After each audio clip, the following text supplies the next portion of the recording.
दोस्तों, बांग्लादेश में जो हिंदुओं के साथ हो रहा है ना, वो दिल को दहला देने वाला है। हमारा दिल करुणा से भर जाता है और साथ ही हमारी आंखें भी गुस्से से भर जाती हैं कि आखिर क्यों उन हिंदुओं के साथ ऐसा हो रहा है। और इस स्थिति को देखकर हमें कश्मीर की याद आती है कि हमारे कश्मीर के पंडित भाइयों के साथ भी क्या यही नहीं हुआ था। बड़ा याराना था कश्मीर में रहने वाले हिंदू और मुसलमानों के बीच। ईद दिवाली साथ मनाया करते थे, एक दूसरे के घर खूब खाया पिया करते थे, विवाह निकाह में आना जाना भी होता था, रोज दुआ सलाम भी हुआ करती थी, बच्चे साथ में क्रिकेट खेला करते थे। सचमुच हिंदुओं को बड़ा नाज था अपने कश्मीरी मुस्लिम दोस्तों पर। देखने में तो माहौल एकदम शांत और खुशनुमा दिखाई देता था, लेकिन मस्जिद और मदरसों में मुसलमानों को कुछ और ही सिखाया जा रहा था। आसमानी किताब कुरान के हवाले से एक ही बात सिखाई और पढ़ाई जा रही थी कि जो अल्लाह को नहीं मानता वो मुस्लिम नहीं है, उसे जीने का कोई अधिकार नहीं है, वो काफिर है और काफिरों को यहाँ जिंदा रहने का कोई अधिकार नहीं है। और एक दिन ऐसा हुआ कि जान से प्यारे मुसलमान दोस्तों के सामने ही हिंदुओं का सामूहिक नरसंहार कर दिया गया और कोई भी मुसलमान किसी भी हिंदू को बचाने नहीं आया। हिंदू औरतों और लड़कियों के साथ क्या हुआ ये हमें बताने की जरूरत भी नहीं है और आप वो सब जानते हैं जो उनके साथ हुआ। लेकिन किसी भी मुसलमान को उनकी चीखें सुनाई नहीं दे रही थी। बिल्कुल बांग्लादेश की तरह आज जो बांग्लादेश में हो रहा है ना, उसे देखकर हमारा दिल दहल उठता है। आज जो बांग्लादेश में हो रहा है ना, वो दिल दहला दे रही है। छोटे छोटे बच्चों को भी वो नहीं छोड़ रहे हैं। लड़कियों और औरतों का क्या हाल कर रहे हैं वो आप सभी को पता है और जानते हैं। ये सभी लोग हिंदू हैं। आखिर क्यों हिंदू के साथ इस तरह का व्यवहार किया जा रहा है, वो भी हमारे पड़ोसी देश बांग्लादेश में। जिस तरीके से कश्मीर घाटी को हिंदू विहीन कर दिया गया था, ठीक उसी तरीके से अब इन कट्टरवादियों के निशाने पर पश्चिम बंगाल, आसाम, केरल और अन्य कुछ राज्य हैं। दोस्तों, जरूरत है हम सभी हिंदुओं को सतर्क हो जाने की, एकजुट हो जाने की, क्योंकि ये जाति नहीं पूछते, ये केवल एक ही पूछते हैं कि क्या तुम हिंदू हो। और फिर उसके बाद क्या होता है ये आप सभी को पता है। जो बांग्लादेश में हो रहा है ना, वो बड़ा दर्द देने वाला है, बड़ा पीड़ा देने वाला है। लेकिन दोस्तों, क्या इसके पीछे किसी विदेशी शक्ति का हाथ है?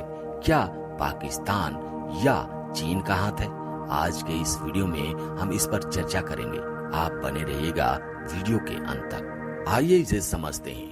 बांग्लादेश में जो नई सरकार बनेगी, अगर वह पाकिस्तान की तरफ झुकाव करती है तो उसका फायदा चीन को मिलेगा। सबसे ज्यादा नुकसान होगा भारत देश को, यानी हमारे देश को, क्योंकि डिफेंस के मामले में बांग्लादेश की सीमा से हरकतें शुरू हो जाएंगी। स्मगलिंग, ट्रैफिकिंग, कट्टरवाद, घुसपैठ जैसी घटनाएं घटेंगी, यानी एक सिरदर्द और शुरू हो जाएगा। सवाल ये उठ रहा है कि क्या शेख हसीना को बांग्लादेश से भगाने के पीछे विदेशियों का हाथ है? अगर हाँ, तो किसका? मीडिया रिपोर्ट्स के मुताबिक नाम आ रहा है चीन और पाकिस्तान के ISI का। हसीना कई वर्षों से बांग्लादेश की प्रधानमंत्री थी, लेकिन अचानक माहौल बिगड़ने के कारण उन्हें इस्तीफा देकर देश छोड़कर भारत में शरण लेनी पड़ी। ये मामला तब तेजी से आगे बढ़ा जब शेख हसीना की सरकार विरोधी प्रदर्शन में 100 से ज्यादा लोग मारे गए। मुद्दा ये उठाया जा रहा था कि एक विवादित कोटा सिस्टम, लेकिन क्या सच में चीन और पाकिस्तान ने हसीना के पीछे साजिश रची थी? ISI ने बांग्लादेश के छात्रों का इस्तेमाल किया था, ऐसा लोग बता रहे हैं। भारत के कई मीडिया संस्थानों ने सूत्रों के हवाले से लिखा है कि पाकिस्तान की जासूसी संस्था ISI हसीना को हटाने के लिए छात्रों का इस्तेमाल कर रही है। छात्रों के जरिए हसीना पर पद छोड़ने का दबाव बना रही थी ताकि भारत विरोधी सरकार बनाई जा सके। ISI के स्लीपर सेल बांग्लादेश में हसीना के खिलाफ एक्टिव है। ISI ने जमाते इस्लामी और उसके छात्रों के यूनिट द्वारा शिविर को आगे बढ़ाकर ढाका में आंदोलन करवाया। जमात को पाकिस्तान से सीक्रेट फंडिंग मिलती है। उन्हें लगातार पाकिस्तान से निर्देश भी मिलते हैं। जमात के कहने पर छात्र शिविर में बड़ा हिंसक विरोध प्रदर्शन खड़ा किया गया। आईएसआई जमात को मदद देती है और ऐसा सभी जानते हैं। जमात का स्टूडेंट विंग लगातार पाकिस्तान के हरकत उल जिहाद उल इस्लामी के संपर्क में था। इस कट्टरवादी संगठन को भी आईएसआई का समर्थन हासिल है। ये दोनों मिलकर ये चाहते थे कि हसीना जाए, उनकी जगह किसी और पार्टी की सरकार बने जो पूरी तरह से भारत विरोधी हो। आइए अब बात करते हैं हमारे पड़ोसी मुल्क चीन की। कहा जा रहा है कि चीन मिलिट्री और स्टेट ऑफ सिक्योरिटी इसमें शामिल है। बीजिंग लगातार भारत और चीन को लेकर हसीना की नीतियों से परेशान था। अब जो नई सरकार बनेगी वो पाकिस्तानी होगी, जिसका फायदा चीन को मिलेगा।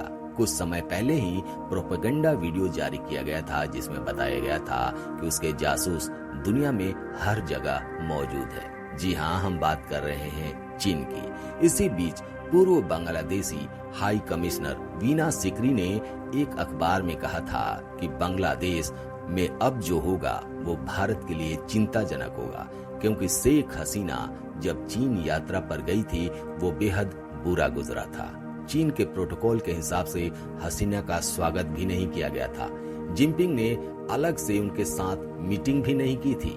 बांग्लादेश में एक अंतरिम सरकार बन रही है। उसके प्रमुख नोबेल पुरस्कार विजेता मोहम्मद यूनुस बन चुके हैं, पेरिस से ढाका पहुंच गए हैं। लेकिन इस सरकार का काम तरीका क्या होगा किसी को नहीं पता।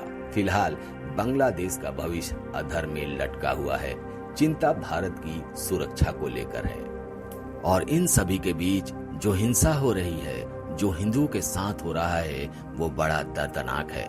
चुन चुनकर हिंदुओं को टारगेट किया जा रहा है, उनके मंदिरों को तोड़ा जा रहा है, उनके मंदिरों में आग लगाया जा रहा है। अगर कोई हिंदू है तो उसके घर को आग लगा दिया जा रहा है।